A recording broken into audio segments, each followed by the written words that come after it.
Hello, नमस्ते, सत श्री अकाल। मैं हूं समीक्षा अरोरा, डायरेक्टर ईएमसी हॉस्पिटल्स, और आज मेरे साथ मौजूद हैं doctor Monika Punj, who is a senior gynaecologist at EMC group. Doctor Monika ने अपनी DNB in gynae and obstetrics की ट्रेनिंग ली है सर गंगाराम हॉस्पिटल दिल्ली से, और 25 सालों का एक्सपीरियंस के बाद आज वो पुंज हॉस्पिटल अमृतसर में gynae and obs department run कर रही हैं। She is also running the मनोकामना फर्टिलिटी सेंटर, जहाँ पे IVF और IUI जैसी असिस्टेड रिप्रोडक्टिव टेक्निक से कई सारे इनफर्टाइल कपल्स को डॉक्टर मोनिका ने बच्चों से ब्लेस किया है। तो doctor Monika, welcome to our podcast. नमस्कार, सत श्री अकाल। मैम, आपने इतने पेशेंट्स को आज तक ट्रीट किया है in your 25 years of career, so many pregnancies you have seen and you know every pregnancy is unique. तो आज हम आपसे इंफॉर्मेशन चाहेंगे इस प्रेगनेंसी की वेरियस स्टेजेस को ब्रेक डाउन करने के लिए। सबसे पहले मुझे बताइए कि प्रेगनेंसी प्लान करने से पहले एक कपल के माइंड में, एक लेडी के माइंड में बहुत सारे सवाल होते हैं, तो how should they prepare their body for a good and safe pregnancy? For preparation पहले अपने माइंड को प्रिपेयर करना होगा। यस, मुझे प्रेगनेंसी चाहिए और उसके लिए मुझे कैसे अपना शुरुआत करनी है। तो उसके लिए माइंड के साथ साथ अब बॉडी की प्रिपरेशन भी ज़रूरी है। अगर आप इंडल्ज कर रहे हैं लेट नाइट पार्टीज़ में या बाहर के खाने में, तो उसको नो कहना होगा सबसे पहले। और साथ में अगर आपने वेट पुट ऑन कर लिया है तो उसको भी लूज़ करना है, तो उसके लिए एक्सरसाइज करना होगा। प्रॉपर डाइट प्लान जिसमें खूब सारी बैलेंस डाइट, जिसमें milk products, green vegetables and fruits वगैरह का कॉम्बिनेशन रहेगा।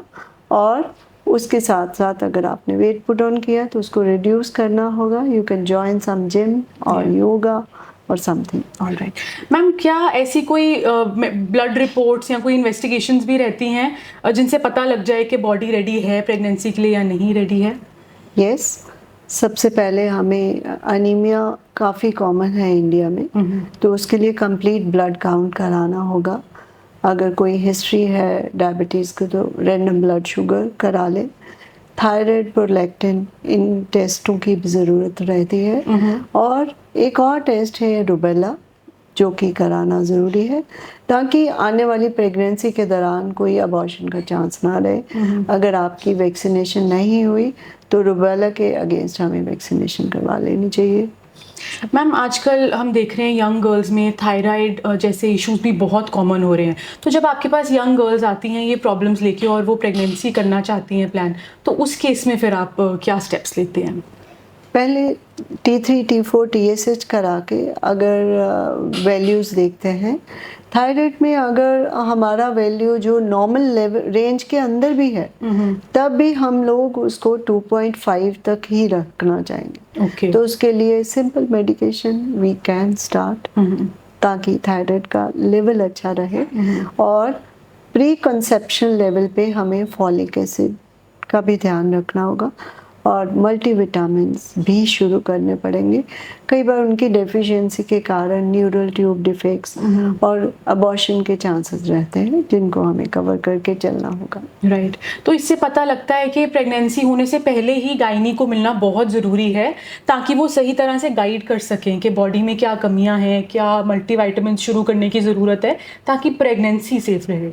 यस, डेफिनेटली गायनेकोलॉजिस्ट के पास एक विजिट तो ज़रूरी बनती है before starting your pregnancy. Okay, now ma'am, when the pregnancy is confirmed, तो स्टार्टिंग के जो 3 महीने रहते हैं उसमें एक वुमन की बॉडी में बहुत से चेंजेस देखे जाते हैं, तो क्या एक्सपेक्ट करना चाहिए अर्ली स्टेजेस ऑफ प्रेगनेंसी में एक वुमन को? अर्ली स्टेज में there are many changes in body also. Heart rate बढ़ता है, कार्डियक आउटपुट बढ़ती है, HCG लेवल्स बढ़ रहे हैं तो नॉजिया वॉमिटेड एक्सपेक्टेड है, मूड वेरिएशन इज एक्सपेक्टेड। ये बहुत कॉमनली हम देखते हैं। इजी फटीगेबिलिटी बिकॉज हार्मोन्स चेंज हो रहे हैं, तो थकावट के कारण she needs a lot of rest. और खूब सारा रेस्ट की ज़रूरत है, अच्छी स्लीप की ज़रूरत है। और उसके अलावा जो डॉक्टर के पास है विजिट की ज़रूरत है ताकि सर्टेन इन्वेस्टिगेशंस वगैरह करवा ली जाए। मैम कई बारी जब गर्ल्स यंग होती हैं डॉक्टर से मिलने आती हैं तो नहीं बता पाती खुल के कि उनको क्या प्रॉब्लम हो रही है, तो उस केस में फिर आप ऐसे उनको काउंसिल करते हैं? साथ में अगर कंपेनियन आए तो बहुत अच्छी बात है ताकि वो उसकी प्रॉब्लम्स को सामने बता पाए। और नहीं तो mother in law should be like that कि वो जस्ट लाइक मदर हो और सारी उसकी प्रॉब्लम्स के बारे में डिस्कस कर ले। और कुछ चीज़ें तो हमें पता ही रहता है कि फर्स्ट ट्राइमेस्टर में क्या क्या प्रॉब्लम्स आएंगी, क्या क्या टेस्ट कराने हैं, कैसे उसके बारे में गाइड करना है। Basically it is guide and exercise, diet and exercise which has to be very important, taken care of. Right.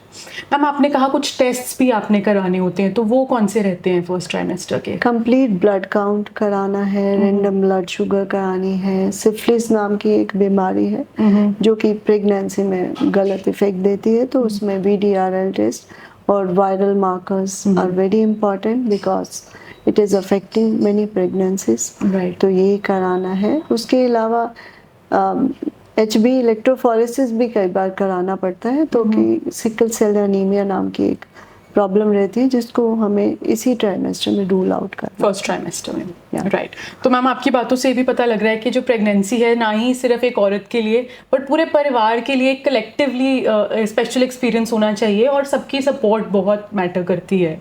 इसमें सारों की कंट्रीब्यूशन इज अ मस्ट। पूरी फैमिली के लिए this is a new era and we are welcoming a newcomer. Okay ma'am, ना first trimester हो जाता है, जैसे ही फिर 3 महीने के बाद का जो फेज आता है, सेकंड ट्राइमेस्टर स्टार्ट हो जाता है, उस समय में क्या क्या चेंजेस एक बॉडी में देखे जाते हैं? मदर की टमी बढ़नी शुरू हो जाती है, थोड़ा टमी बम्प दिखना शुरू हो जाता है। उसके अलावा हीमोडाइल्यूशन की वजह से अनीमिया कॉमनली आना शुरू हो जाता है। तो ऐसे में आयरन और कैल्शियम की शुरुआत करनी होगी बिकॉज बेबी ने तो कैल्शियम ले ही लेना है आपकी बॉडी से, नहीं तो आपकी बॉडी में वीकनेस आ जाएगी। मिल्क एंड मिल्क प्रोडक्ट्स शुरुआत करने होंगे इसमें।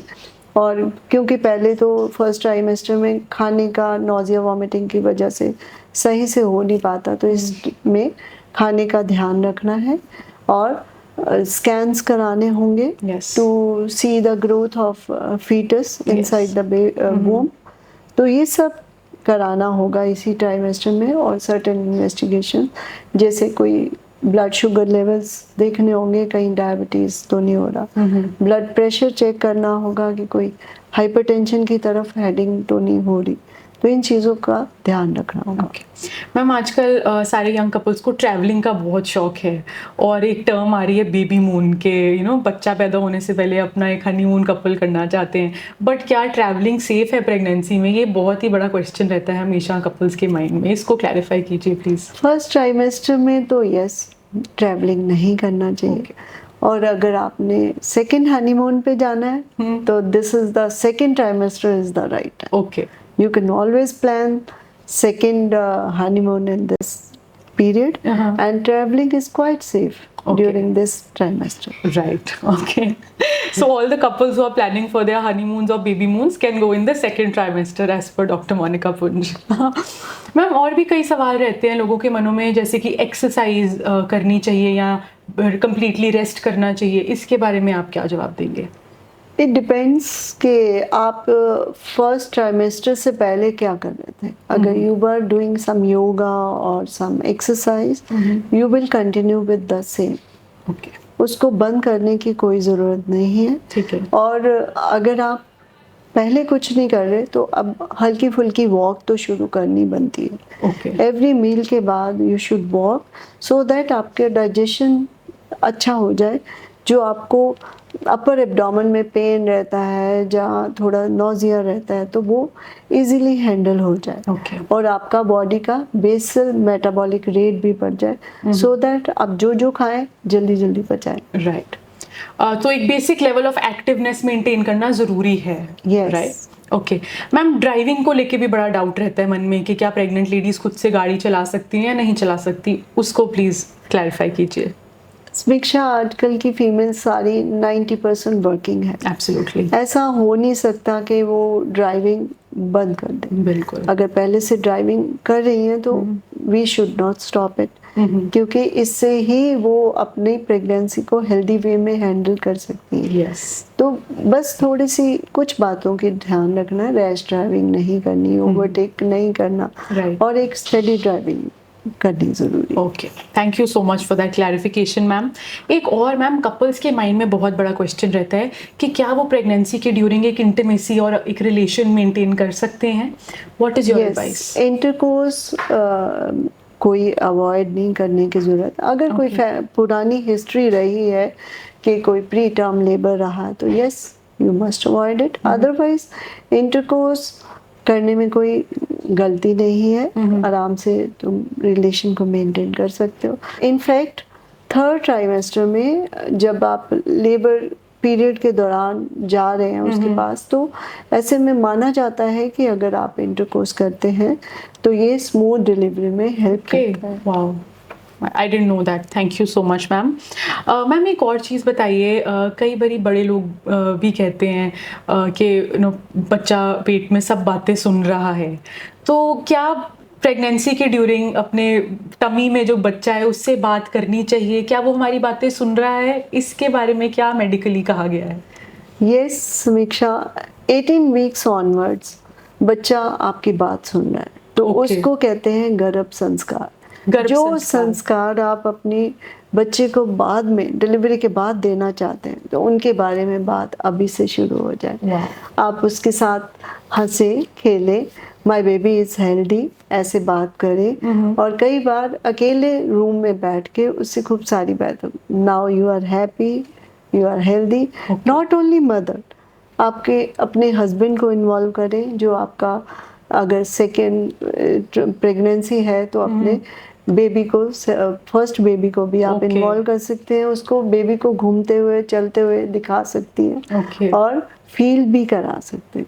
तो यानी कि वो बच्चा अब एक तरह से मेंबर ऑफ द फैमिली बन चुका है, उसको पार्ट बनाना चाहिए हर कॉन्वर्सेशन का। डेफिनेटली ही और शी इज ऑलवेज लिसनिंग। हाँ, तो वो अपना जो मूड वेरिएशन है उसका ध्यान रखना है, बिकॉज जो भी आपके वाइब्रेशन है वो उस बेबी में ट्रांसमिट हो रही है। अगर आप हैप्पी गोइंग हैं तो आपके हैप्पी मूड उसमें ट्रांसफ़र हो रहा है, और अगर आप एंग्री हैं, गुस्से में रहती हैं, तो वो सारा मूड उसमें ट्रांसफर होगा। मैम, इसके रिगार्डिंग आप एक पुरानी स्टोरी भी सुनाती हैं, वो भी प्लीज सबको बताइए। हाँ जी, गर्भ संस्कार में पुरानी स्टोरी है कि अभिमन्यु जब माँ के पेट में था तो उसने चक्रव्यूह के अंदर एंटर करने का रास्ता जाना। अभिमन्यु यानी अर्जुन के बेटे। यस, हाँ, तुम्हें भी कुछ तो इन्फॉर्मेशन है। यस, तो उसने चक्रव्यूह को जाने का रास्ता जान लिया और उसको काट दिया। राइट। बट ऐसे हुआ कि मदर सो गई। हाँ। तो चक्रव्यूह से निकलने का रास्ता उसको नहीं पता। हाँ। तो उसके कारण उसको अपनी जान से हाथ धोने पड़े। Right. Thank you so much ma'am, that's a very interesting story. Ma'am, अब हमें बताइए, जो लास्ट 3 महीने रहते हैं प्रेगनेंसी के, बहुत ही क्रूशल माने जाते हैं, कई लोगों के लिए बहुत टफ रहते हैं, बहुत कॉम्प्लिकेशंस भी होती हैं, तो क्या कॉमन कॉम्प्लिकेशंस रहती हैं फाइनल ट्राइमेस्टर ऑफ प्रेगनेंसी में? फाइनल ट्राइमेस्टर में प्रेगनेंसी इंड्यूस्ड हाइपरटेंशन हो सकती है कि अगर आपकी अर्ली एज में प्रेगनेंसी है तो दिस इज़ वेरी कॉमन। और अगर कोई फैमिली हिस्ट्री है तो डायबिटीज़, हाइपरटेंशन और ट्विन्स होने के कारण, in case you are carrying a twin pregnancy, because आजकल असिस्टेड रिप्रोडक्टिव टेक्निक से भी प्रेगनेंसीज हो रही हैं, late pregnancies. In fact at Poonch hospital ma'am, at the मनोकामना fertility centre, you are doing so many IVF and IUI pregnancies also. हाँ जी, तो उसमें आप क्या डिफरेंट देखते हैं फिर प्रेगनेंसी? हाँ, तो मल्टीपल प्रेगनेंसी में थोड़ा कॉशियस होना बहुत ज़रूरी है, क्योंकि 2 प्रेगनेंसीज में 2 के लिए खाना, 2 के लिए संभाल करना, बेड रेस्ट ज़्यादा रखना, और अगर डायबिटीज़, हाइपरटेंशन को अवॉइड करना है तो डाइट को बैलेंस करना, खूब सारा आयरन लेना और खूब सारा अपना ध्यान रखना बहुत ज़रूरी है। बिल्कुल। मैम, जो during pregnancy through out 3 trimesters रहते हैं, ये तो बहुत ही प्यारा फेज़ होता है, लेकिन जैसे जैसे डिलीवरी का समय पास आता है ना, वैसे ही धड़कन बढ़ने लगती है, बिकॉज उसमें एक पेनफुल एक्सपीरियंस भी होता है, कई बारी पता नहीं होता कि क्या होने वाला है जब फर्स्ट डिलीवरी हो। तो how should a woman prepare her body for a smooth delivery experience? Normally जो लड़कियां आजकल आ रही हैं तो वो डर के मारे पहले ही कहती हैं हाँ मैम आप मेरा सिजेरियन कर। बिल्कुल, ये बहुत ही कॉमन फाइंडिंग है। तो नॉर्मल मीन्स नॉर्मल। तो अगर नॉर्मल प्रेगनेंसी आपने 9 महीने कैरी कर ली है, ये काम कर लिया है, तो why not normal vaginal delivery? तो वो भी होना ज़रूरी है। So as per you, normal delivery is better than cesarean? Definitely yes, normal vaginal delivery is always better. और पेन के लिए कई बार लड़कियां सोचती हैं कि 12 घंटे कहाँ हम लेबर पेन सहेंगे। बिल्कुल। तो ऐसे में इस एक्सपीरियंस को हमने इतना अच्छा कर लिया कि पेनलेस डिलीवरी।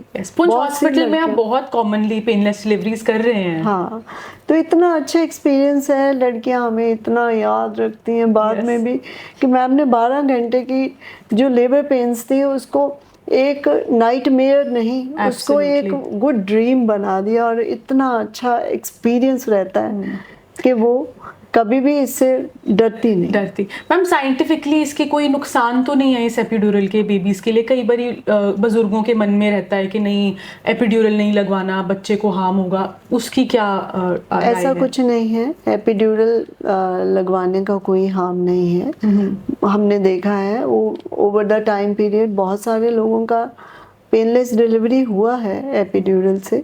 तो आज तक कहीं भी कोई प्रॉब्लम देखी नहीं गई। ओके, तो thank you so much doctor Monika, pregnancy के इस ब्यूटीफुल फेज़ को एक बड़े साइंटिफिक वे से ब्रेक डाउन करने के लिए, और इतने सारे फैक्ट्स आपने हमें बताए। जो भी कपल्स अपनी प्रेगनेंसी प्लान कर रहे हैं या प्रेगनेंसी में डॉक्टर मोनिका को कंसल्ट करना चाहते हैं, वो मैडम को मिल सकते हैं Poonch hospital, circular road, Amritsar में। डॉक्टर मोनिका डेली सुबह 10 से दोपहर 2 बजे तक पुंछ हॉस्पिटल में अवेलेबल रहती हैं। So thank you so much ma'am.